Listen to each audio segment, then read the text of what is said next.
Cold air pressed against her face. It smelled of smoke and damp wood. Her wrists burned where iron cuffs had rubbed the skin raw. She had not felt her fingers clearly for days, maybe weeks. The yard was quiet now, too quiet. Guards had vanished. Dogs no longer barked. She stood among other women, thin shapes wrapped in striped cloth and fear. Somewhere beyond the wire, engines growled, not the sharp sound of German trucks. This was deeper, heavier. The ground vibrated. A helmet appeared at the gate. It was not field gray. It was olive. A voice followed, calm but firm. Orders she did not understand. Boots moved closer. A man knelt in front of her. He reached for her wrists. She flinched. The key turned. Metal opened. The weight fell away. Her arms dropped. She trembled, not from cold, from the sudden absence of chains. She had been born in Germany in 1919. Her childhood unfolded during the fragile years of the Weimar Republic. Inflation had emptied cupboards. Political street fights had filled cities. By the time she reached adulthood, power had shifted. In January 1933, Adolf Hitler became Chancellor of Germany. Within months, opposition parties collapsed. The Nazi state tightened control over daily life. Loyalty became mandatory. Silence became survival. She did not join the party. She worked as a seamstress in Munich. Her brother had joined a socialist youth group before it was banned. That was enough. In 1942, the Gestapo questioned her. In 1943, she was arrested for political unreliability. No trial followed. She entered the concentration camp system under preventive detention. The charge meant nothing and everything. It meant she had no release date. By late 1944, Germany was losing the war.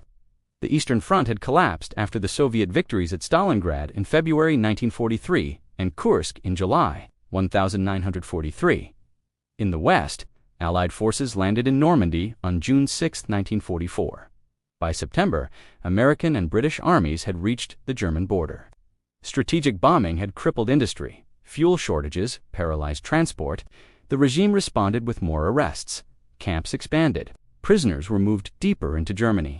She was transferred to Dachau near Munich. In early 1945, Dachau had been established in March 1933 as the first concentration camp. It had become a model for the system. By 1945, it held over 60,000 prisoners. Political detainees, Jews, Roma, clergy, forced laborers, German dissidents. Women were held in a separate compound added late in the war. Conditions collapsed as food supplies failed and typhus spread. American forces approached Bavaria in April 1945. The U.S. 7th Army advanced rapidly after crossing the Rhine in late March. German resistance was uneven. Some units fought, others dissolved. The Nazi leadership ordered camps evacuated or destroyed. At Dachau, SS guards began death marches. Thousands were forced south on foot. Many died along the roads. Some prisoners remained. The camp commandant fled. On April 29, 1945, soldiers of the U.S. 42nd Infantry Division and the 45th Infantry Division reached Dachau. They encountered a train filled with corpses outside the camp. Inside, they found starving prisoners and unburied dead. The liberation shocked even battle-hardened troops. Medical units rushed in. Guards who remained were arrested. Some were shot during chaotic moments after the discovery. She stood in the women's compound when American soldiers arrived. She weighed less than 40 kilos. Her wrists were bound because she had collapsed during roll call days earlier. Guards had shackled her to prevent escape. Escape had been impossible anyway. When the Americans entered, they moved carefully. They had orders to secure the site and prevent disease spread. They cut wires, they opened gates, they removed restraints. The human angle begins with her hands. They shook uncontrollably once freed, not from weakness alone, from shock. She had learned to expect pain after every command. Now commands stopped. Soldiers offered water. Some prisoners cried, others stared. Many could not speak. American medics documented names when possible. German prisoners were separated from SS personnel. Being German did not mean safety inside the camp. It had never meant that. From the tactical angle, the liberation was part of a rapid encirclement of southern Germany. The U.S. 7th Army aimed to secure Munich and prevent a last stand in the Alps. Camps lay along these routes. Intelligence had warned of prisoner evacuations. Speed mattered. Units advanced with limited rest. Logistics followed close behind. The discovery of Dachau forced an immediate shift. Combat troops became custodians of tens of thousands of civilians overnight. Supply lines diverted food and medicine. Commanders established perimeter control to stop looting and reprisals. The technological angle shows contrast. German camp infrastructure relied on rail lines, barbed wire, guard towers, and manual control. It was designed for containment, not defense.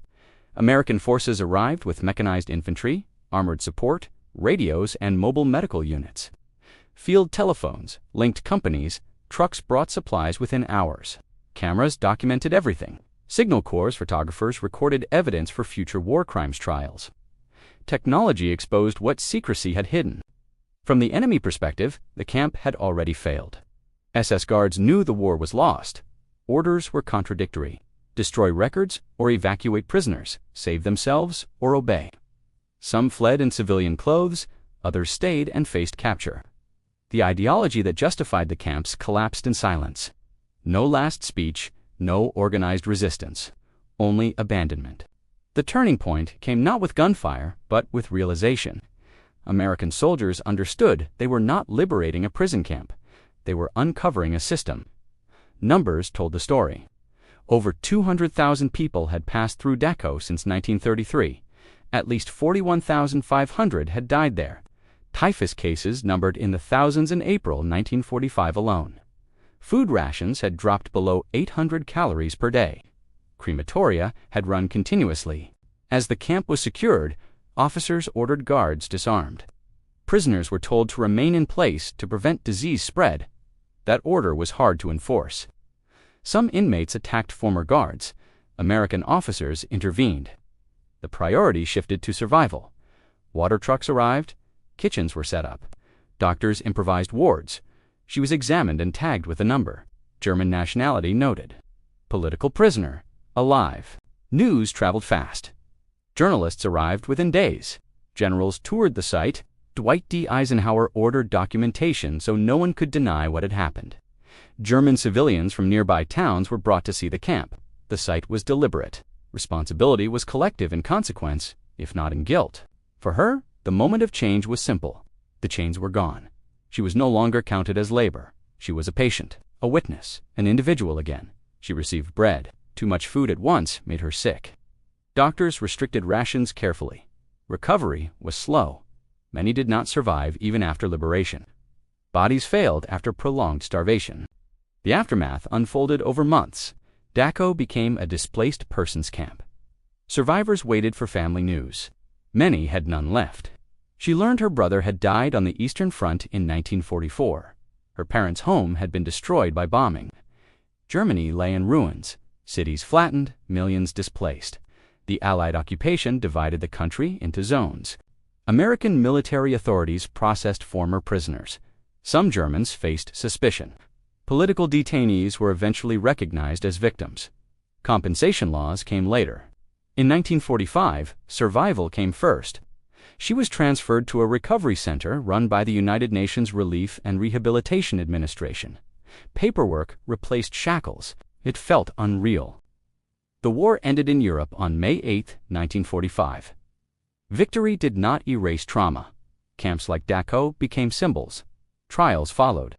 The Dachau trials prosecuted SS personnel and camp staff.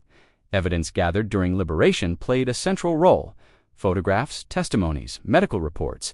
Justice was uneven but real. She returned to Munich in 1946. She resumed sewing. Her wrists healed, but scars remained. They were thin white lines.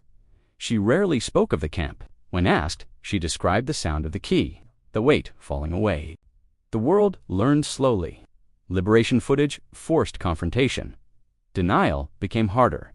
The event taught that state power without accountability leads to systematic cruelty. It showed that victims do not fit simple categories.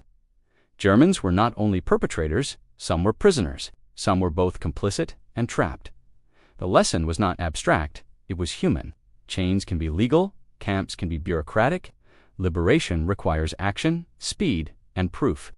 And when the chains fall, the trembling does not stop at once. It lingers as memory, as warning, and as record.